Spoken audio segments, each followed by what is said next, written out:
Hongbin Lu. I'm from Huawei. Hello everyone, my name is Kevin Zhao. I'm from Linaro.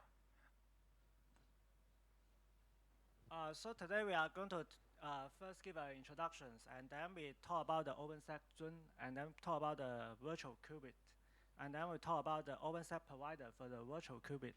And lastly, if we have the time, we will show a demo.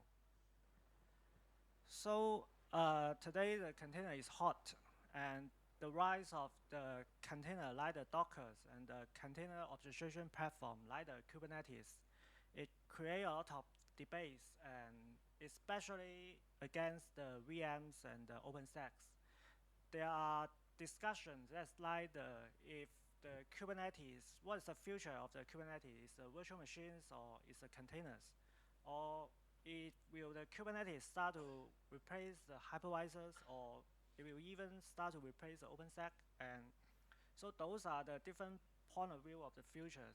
But regardless of the different point of view, right now there's still a lot of application that's running on the VMs.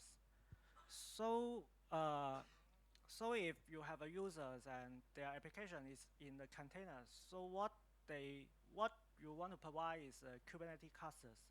And if your user is run your application in the VMs, and then what you want to provide is the VMs. But there's a situation that you have a set of users, and you want to provide a Kubernetes cluster for some of the users and want to provide a VM for another set of users. So in this case, we need to provide both OpenStack and Kubernetes. So how to do that? And the first approach is to have the Kubernetes and OpenStack that is side by side.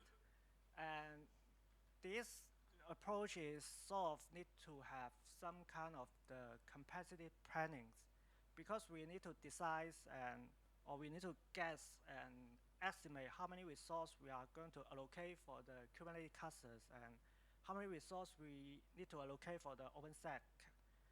And so this is what we are going to do, is to have the static partitioning of the resource pool and give some of them to the OpenStack and the rest of them for Kubernetes. And if there's multiple Kubernetes clusters, we need to further partition the resource pool for each of the clusters. So the problem of this approach is that we have a fixed amount of resource for the Kubernetes, and the resource we allocate for the Kubernetes cluster, it might be not enough, or it might be too much. So if the resource is too much, we will end up with low resource utilization in the resource pool. And so this is the problem. And the second approach is to have the Kubernetes clusters, that is putting them on top of OpenStack and use the OpenStack instance to host the Kubernetes clusters. So the OpenStack instance can be a VMs, or it can be a bare metal instance provided by the Ironic. And so the advantage of this approach is that we can create a Kubernetes clusters on demand and delete the Kubernetes clusters when we are finished using them. And we can also add and remove the instance to the cluster to scale in and scale out. And the disadvantage is that this approach it will have virtualization penalties if we are using VMs, or we can use Ironic, but the Ironic, it will take a longer time to provision an Ironic instance, and so which means it will take a longer time to scale out the Kubernetes clusters. And this approach is also have the impact on the networks, because right now we have two layers of the virtual networks. And the first layer is provided by the OpenStack Neutron, and the second layer is in the Kubernetes clusters. So that means if the traffic stays between the containers, it will be encapsulated twice, which has which has an impact on the performance. And then the last issue is what we call the qubit sprawl. The qubit sprawl it means that there's too many Kubernetes clusters in the cloud, and which become too hard to manage.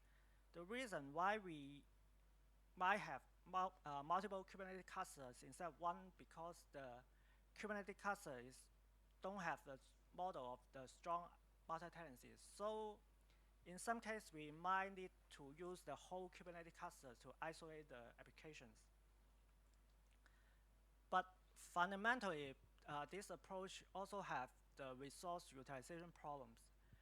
Because in this case, we also need to decide how many VM we are going to provision for the Kubernetes clusters. And the question is how many VM we are going to need. Then the answer is possibly we don't know, because we cannot predict the work. It's quite hard to predict the load of the application in advance.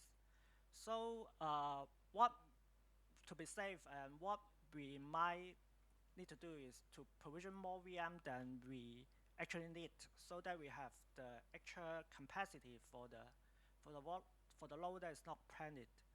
And then it will lead to the problem of the low utilization of the cloud, and because we over provisioning the Kubernetes clusters. And so this is the problems that what people are often say is that your cloud utilization sucks, and because in the cloud we need to decide how many cloud resources we are going to provision, but normally we don't know how many cloud resources we need, and we will end up with provision more cloud resources than we actually need, and this will lead to a low resource utilization. And so to solve the problem, we propose an architecture. And so in these architectures, what we trying to do is to have the VMs or container and pod to consolidate them into a single resource pool. And this is for increased resource utilizations. And then the key component of this architecture is Zun. And in high level, the Zun is an OpenStack service, which is like a NOAA, but the NOAA is for manage VMs, and the Zun is for manage the pod or the containers. So on top of that, there's Kubernetes controllers, and there's a component that is called a Virtual Kubelet. And so this, how everything is going to work is the user is going to create a pod and or the deployments in using the Kubernetes APIs, and the Kubernetes scheduler is going to schedule the pod to one of the virtual nodes that is created by the virtual qubit. And then the virtual qubit will call the Zun APIs to create a pod. And eventually, the pod is going to schedule to one of the compute nodes. And the compute node might be the same compute node that is hosting the VMs. And so we believe this architecture will solve the cloud utilization problem, because there's two reasons. The first reason is that we don't need to decide the capacity of the Kubernetes clusters, because these Kubernetes clusters actually don't have any physical node. And what this cluster has is a virtual node that is created by the virtual qubit, and this virtual node didn't take any resource, and the resource is going to consume when the user is create a pod, and not the time that we create the clusters. And the second reason is that we right now we have the VM and pod that is packed into the same compute node, and so that we can pack the node more densities to further increase the utilizations. So, and then we are going to talk about the OpenStack Zun in details. So Zun is the OpenStack container service. Is for provide the APIs to manage the container without any VMs. And basically what it achieves is to reuse the infrastructure that is originally designed for the VMs, and right now we make it share with the containers. And in particular, so we can have the compute node that is shared by the VMs and the containers. We can have a VM and pod that share the same neutron L2 networks. We can have the VM and container share the single volume pool. And so the concept, the abstraction of the Zun is, the first one is the containers, and it represents a single container is a Docker. So a container, we can specify the image we are going to use. We can specify how many CPUs, how many memory, how many disks of this container. We can also specify the command we are going to use to run this container, and the environment variable that's passed to the containers. And we can do the normal operations. It's like a create, update, delete, and we can also do the Docker Pacific operations, such as execute a command in the containers or attach to the container consoles and the shell. And the second abstraction of the Zun is the Capsule, and the Capsule is for the Kubernetes integration. It's basically to implement a Kubernetes pod, and it represents a group of containers that is co-located, co-scheduled, and have some shared context, such as it shares the networks namespace and it shares the volumes. And a Capsule can have one or multiple containers. It has CPU and memory, which is much like the Kubernetes pod. And so in Zun, the basic level of compute resource is the containers. So the containers, but it's much more than a basic Docker containers. It has a pod. So each container or each pod has a neutron pod, which means that each container will have the IP address that is allocated from your neutron talent networks. And we also have an option to associate the following IP address to these containers, so that to make this container to be accessed externally. And then, because each container has a neutron pod, and it will have a list of security groups, so we can configure the firewall in the security group. And because the Zun is multi-tenancy, so each container is isolated by the Keystone project. And if we want to further enforce the multi-tenancy, we have an option to choose the Kata containers as the container runtimes. And right now, the default is the runc, which is the Docker default. But we can use the Kata as the alternative. And for the image, we can pull the image from the public registry, such as Docker Hut, and we can also pull it from the private registry or pull it from Glance. And so this is the architecture of the Zun, and the Zun mainly have two major components. The first one is the Zun API, the second one is Zun Compute. And the Zun API is basically for accepting the API requests from the end users. And it manages all the compute nodes, and if the user creates a container, the Zun API will schedule the container to one of the compute nodes. And there's a Zun Compute that is basically a compute agent that is running in each compute node.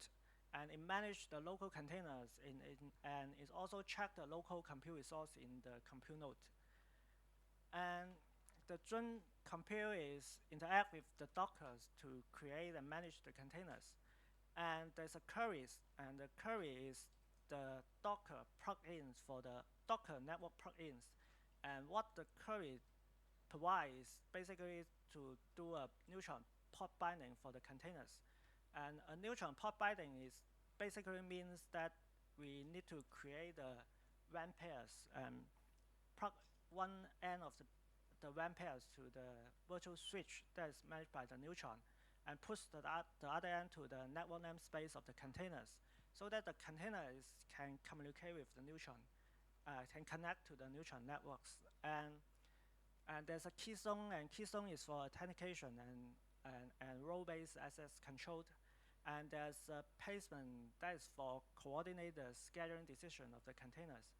And if the user create a container with volumes, and the Zun will call the Cinder to create the volume, and the Zun Compute will also call the Cinder to open the connections to the Cinder volume, so that the volume can be mounted to the compute nodes and then bi-mount to the containers.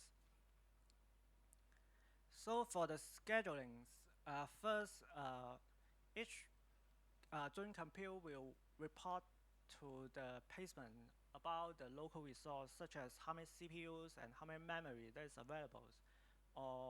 And then the user is create the containers, and the Zun API will first to get a list of candidates, allocation candidates that is from the placement. And then the Zun scheduler will run through a list of the filters and waiters, and eventually to pick a host. The host is for running the containers. And then it will call the placement again to claim the resource allocation for these containers. So what it means is it will tell the placement that we need to reserve this amount of resource for these containers so that this portion of resource won't be allocated for other containers or the VMs. And lastly, we run the container in the host. So the key feature of the Zun is to be able to share the compute node with the NOAs. But in order to do that, there's a problem we need to solve is to how to coordinate the scheduling decision between the VMs and the containers. And then the approach we are going to take is to make the Zun and NOA to share a same resource providers. So the resource provider is basically a model that is in the placement to model the compute host. It will record how many inventories of this host, such as how many CPU and memories is available in this host. So so first we will, if the Zun compute, if a compute node that has a Zun compute and NOVA compute, both running in the same node, we will let the NOVA compute to create a resource provider in the placement. And we let Zun to use the resource providers that is created by NOVA itself, create our own resource providers, so that the Zun and NOVA will share a single resource providers. And then on the schedulings, we are both Zun schedulers and the NOVA scheduler is going to claim the resource in the same resource providers. So this is for avoid some conflicts that maybe two schedulers to schedule the VM or container at the same time, and they will conflict with each other. But if we do that in placement in the same resource provider, we solve these problems. And so this is how we are going to make this happen. And then Kevin will talk about the virtual qubit. Okay, thanks, Hongmi. So now let's talk about the Virtual Kubelet. So Virtual Kubelet is a CNCF sandbox project and first founded at 2017. Kubelet is, as we know, the main basement for the totally Kubernetes cluster. Yeah. It has core the API with a container runtime. So for Kubelet itself, it's very hard to make it containerized. As we know, the kubeadmin is a famous deployment method, but it could not deploy the kubelet into the containers or into another method. Apart from this, all of the Kubernetes component has been containerized. So Virtual Kubelet has gave another method to extend this kubelet implementation. So the concept of this is Kubernetes on top and the program back. So for Virtual Kubelet node, it is just you can treat the Virtual Kubelet node to do everything in every vendor. For example, it supports the Azure ACI, the Azure Container Instance, and also it supports the AWS Fargate. And also we could integrate OpenStack Zun with this. So for the user, they can just compatible with Kubernetes API and do the things what they want, use the Kubernetes API. But the real implementation for them is another container service, maybe in another in a region in the public cloud or in his private cloud. So for the aim of the virtual kubelet is it is an intermediary to map the Kubernetes request and resources to a container service.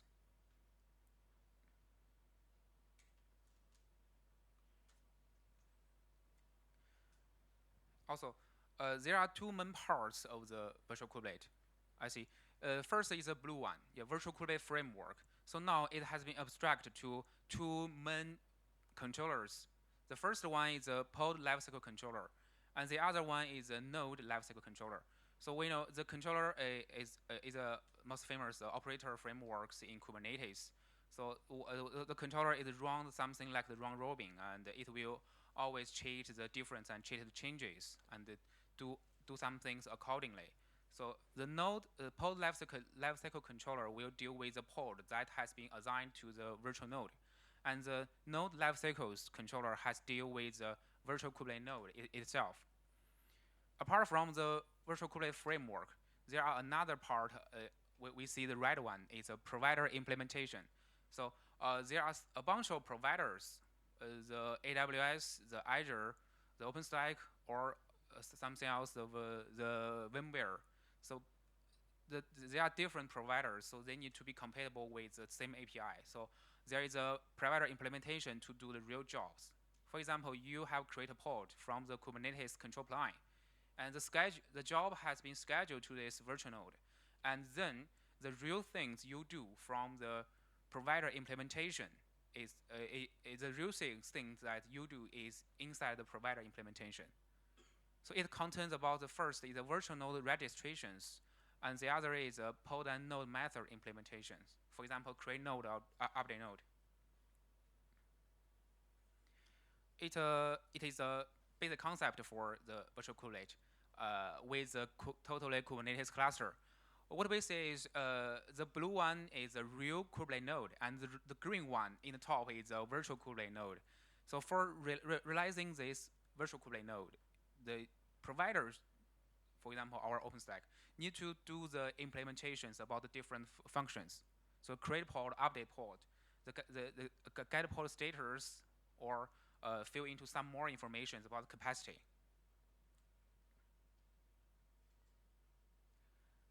Now let's come to the virtual kubelet pod lifecycle. It is very simple controller working process. We see from there's a kube API server, and the user has assigned a pod, create a pod API, create a pod object, and add the API server. And the controller that watched, it had watched the changes. It found that this pod need to be launched at a virtual kubelet node. So the controller itself will do the change. It will call the pod lifecycle handler. This handler will call the provider interface, and then to call the provider to do the real things. And when after creation, the pod controller will check the creation result and update the pod informations to the kube API server about the pod status. So as we see, it is a lifecycle cycler for the total processing for create pod, delete pod, and update pod. Okay. It is a pod lifecycle handler. So each of the functions that we need to implement in OpenStack, OpenStack Zun, then it's a virtual kubelet node lifecycle. Because that the totally OpenStack service, OpenStack Zun, is served as a virtual kubelet node. So from the Kubernetes side, it is just a node.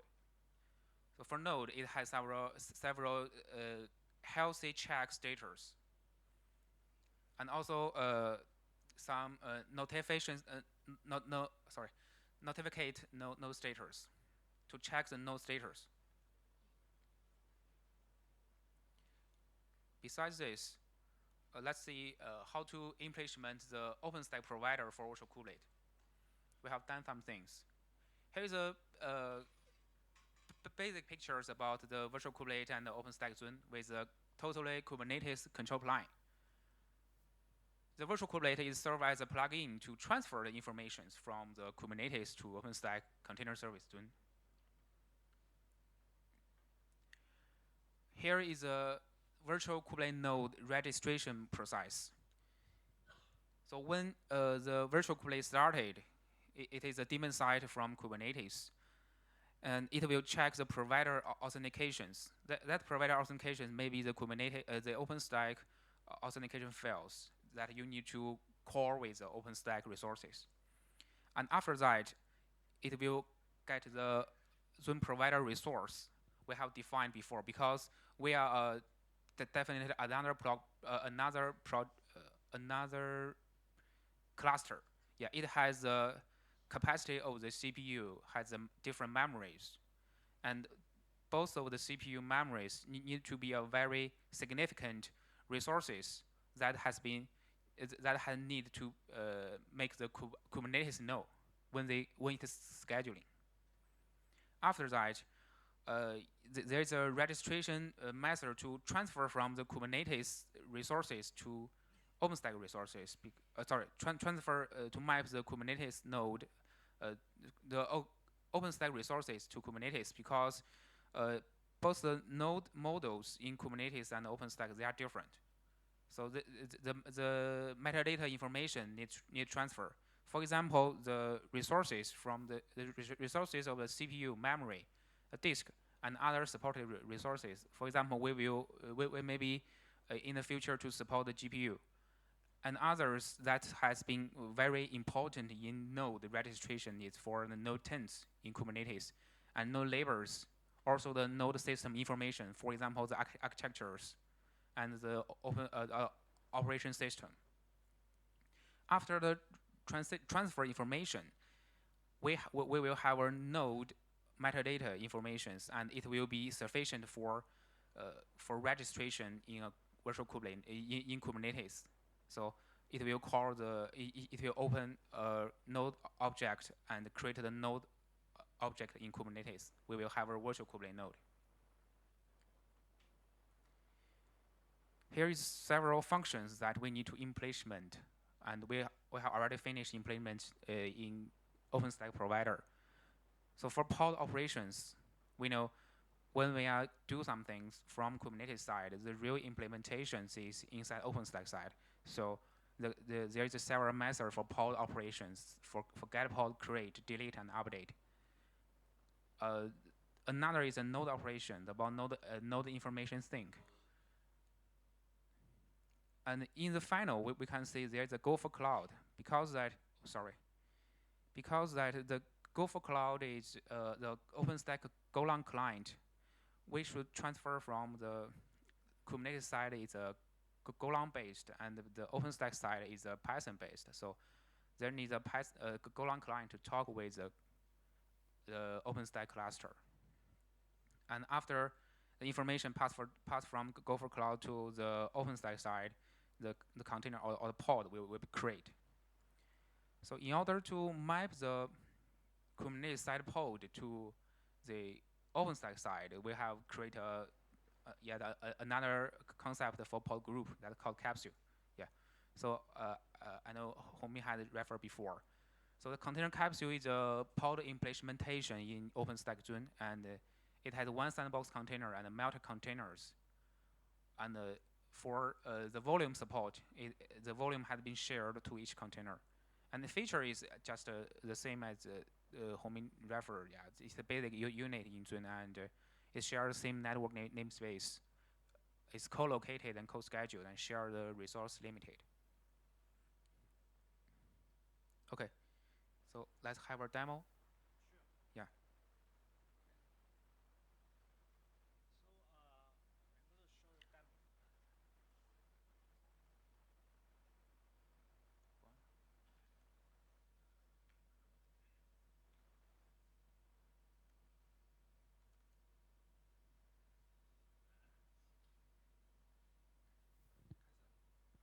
So in this demo, we are going to create a Kubernetes deployment, and in the Kubernetes, and we show how the pod is created in the Zun. So first, this is a command for in Zun to list the capsule, which is the pod, which is yeah. So to create a capsule, the command is capsule create, and it will take a file, and then it get the capsule that is create. And right now we can look at this file and to see what this file contains. Is basically a list of containers. It can be a unique containers or the containers, and it has a volumes, and each container can bi-mount the volumes. So this is much like the same as a Kubernetes pod.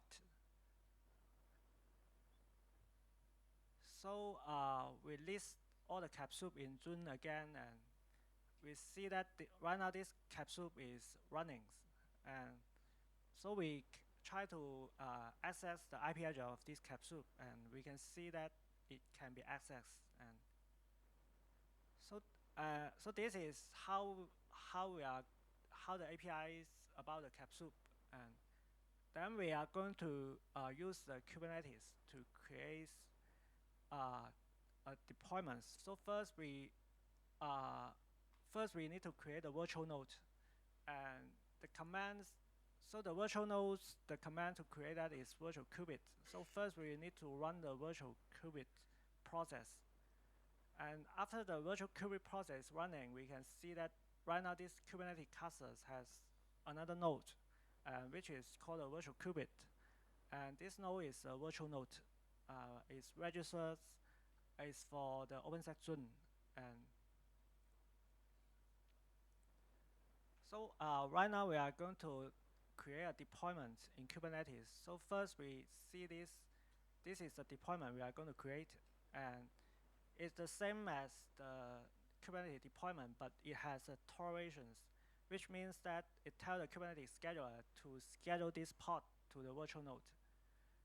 And then we create the deployment in the Kubernetes. And we can see that the pod is creating, and then we try to,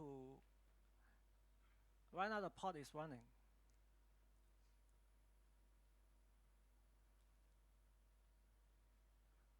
And we try to see the information of this pod, and we can see that this pod is scheduled to the virtual qubit, to the virtual node, and it has the IP address from the OpenStack. And then we list all the capsule in the OpenStack Zun, and we can see that this is the node we are created by the Kubernetes. This is the capsule we create from the Kubernetes. So then what we are going to do is to scale this deployment, scale the number of pods from 1 to 5.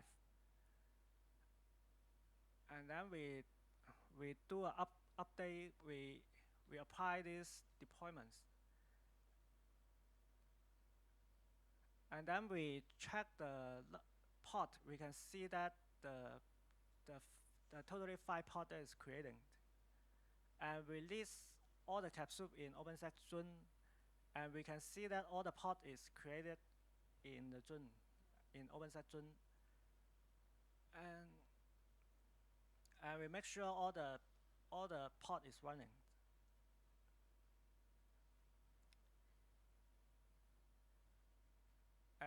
And lastly, we are trying to expose these deployments by create a Kubernetes service. So so we have a service that is for load balancing for the file replication of the pod. So right now we have the cluster IP that can access the deployments. And then after everything is finished, we are going to delete the deployments.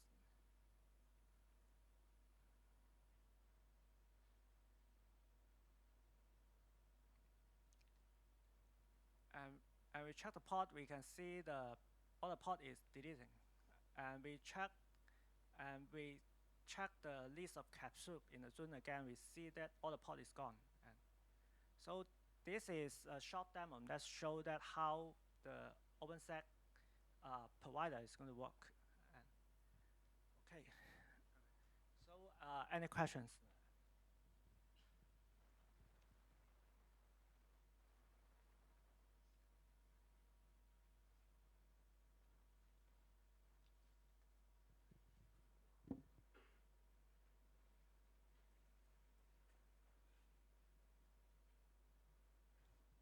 So this presentation is finished.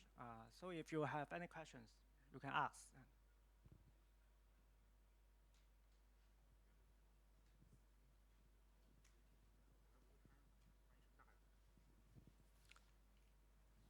那要不现在，如果我那个英文不太好，用中文问了。可以可以。那个如果我有2个 OpenStack 集群，那这个 pod 会跑在哪个上面？我看注册的话，它就注册一个名字为 Virtual Kubelet 的节点。就你可以 export，就是在你启动这个 Virtual Kubelet 的 process 之前，你要有个 keystone 的 credentials 作为一个环境的变量。就你的环境变量是指向哪个 OpenStack，那这个 pod 就会在哪个 OpenStack 上面create。好的好的，谢谢。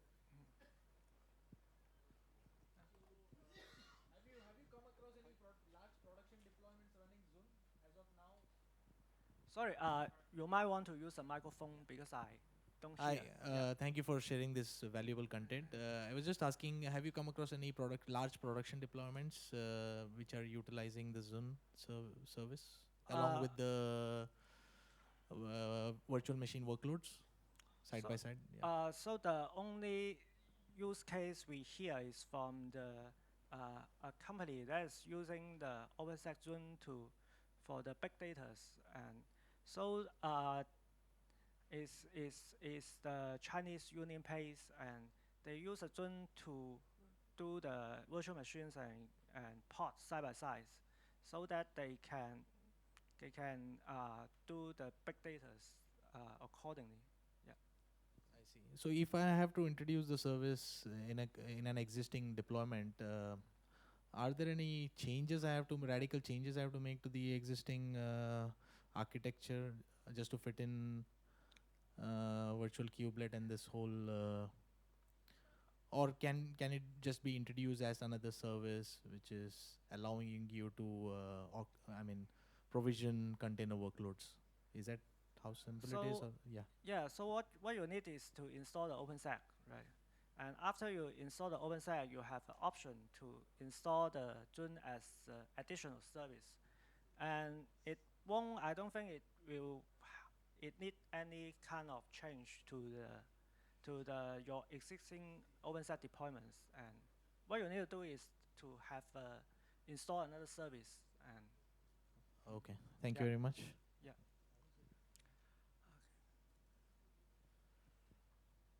I have 2 questions. The first one, this compute node on OpenStack, that should be joined Kubernetes the cluster first, then run this. Because in this demo, this is just all-in-one setup, simplex, right?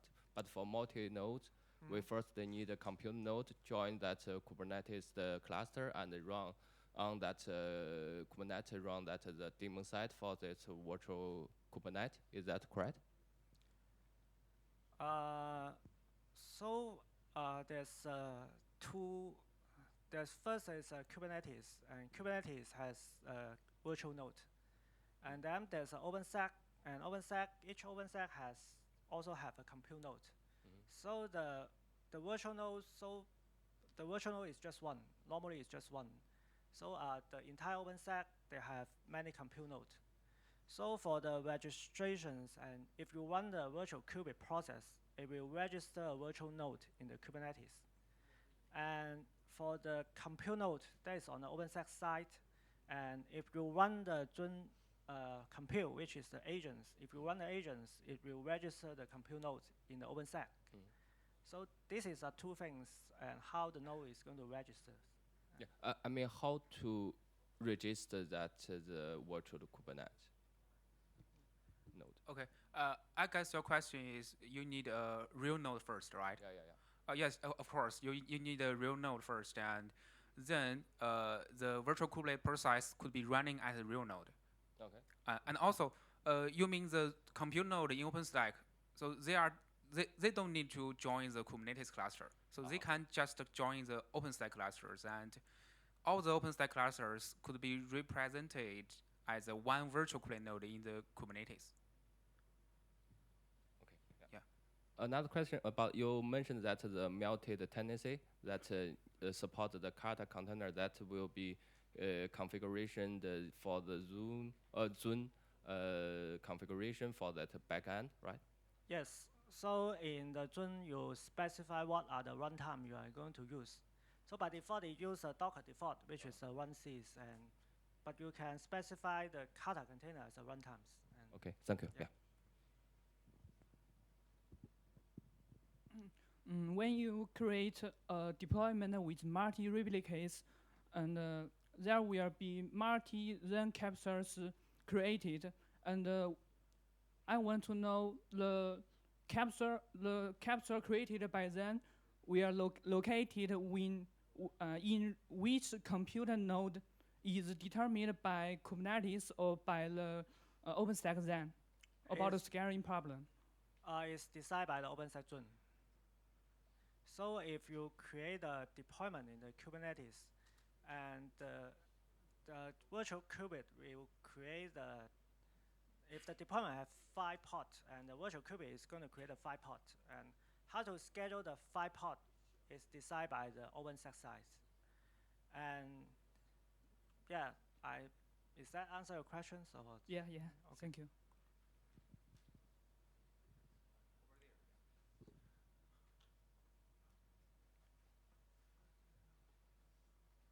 So one question, how does this improve utilization? And then anyway, whatever needs to be scheduled, gets scheduled, right? But actually, if something is running as a pod, it may not actually consume that much resources, but it holds those resources. Yeah. So why we increase the utilization? Because right now we have a compute node that you can pack the VM and pod in the same node. And this is a key that we believe we can improve the utilizations. But if you create a pod, it will consume resource, and that's true, yeah. So you have to plan the resource for the pod, but you don't need to plan the resource for the whole Kubernetes clusters. Okay.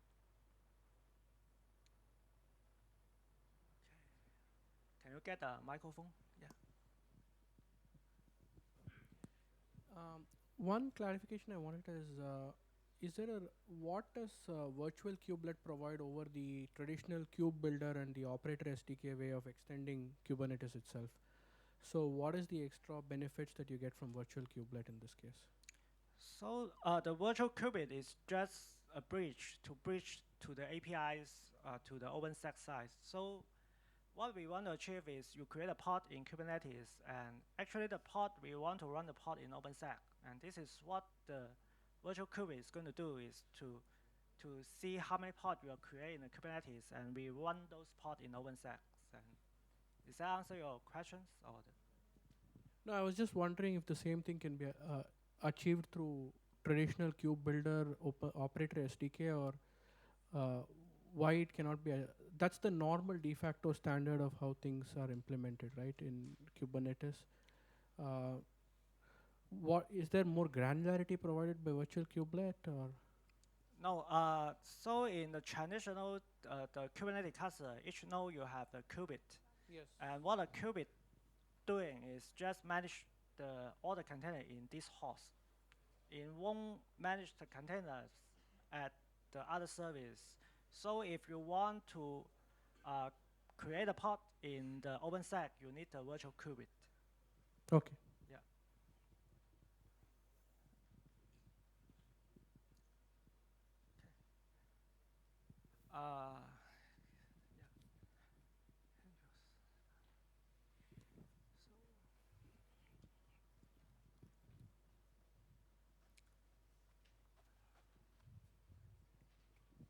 Thank you. My question is that if we use Virtual Kubelet, then the whole OpenStack deployment, I mean, we are seeing in the Kubernetes as one node, but one virtual node. And yes. As sometimes we may want to do some schedule, I mean, schedule some specific pod to some node in Kubernetes, and maybe sometime we may want to start several pods running on different pods. And in this case, how can we do in the virtual Kubernetes case with Zun, this case? We are right now working on the feature to support the affinity and anti-affinity of the pod. So so we want to make sure that you create a deployments and which has 3 replica pod, and we want to make sure that if all the pod is created by Zun, you have the same anti-affinities properties, so it will be running in 3 different compute nodes, and so we are working on these features. And is that answer your questions? Yeah. Thank you.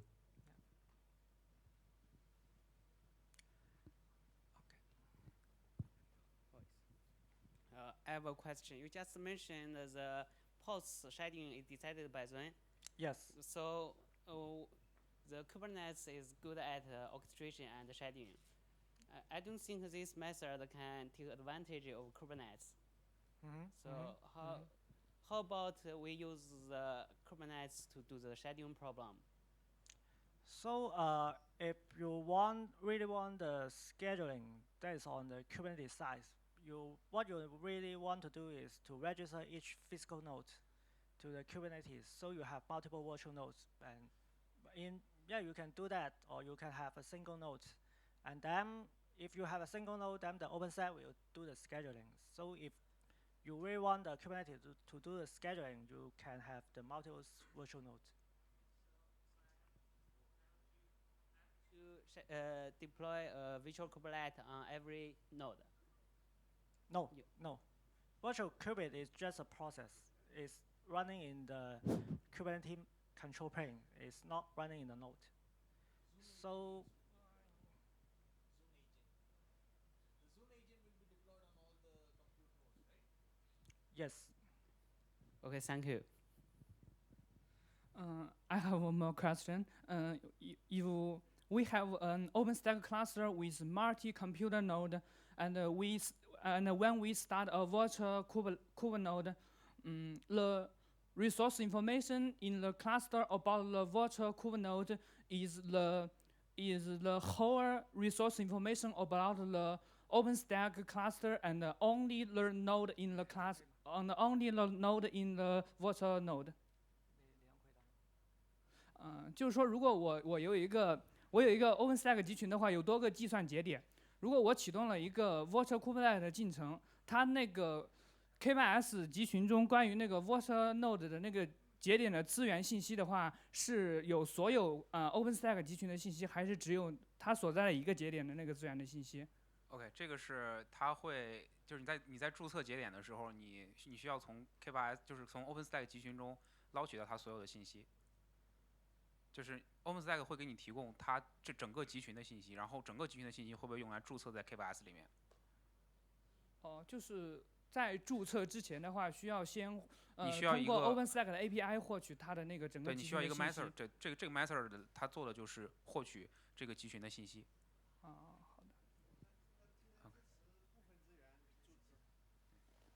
的。追加问一下，就是现在支持就是一个 OpenStack 集群部分节点注册给那个 Virtual。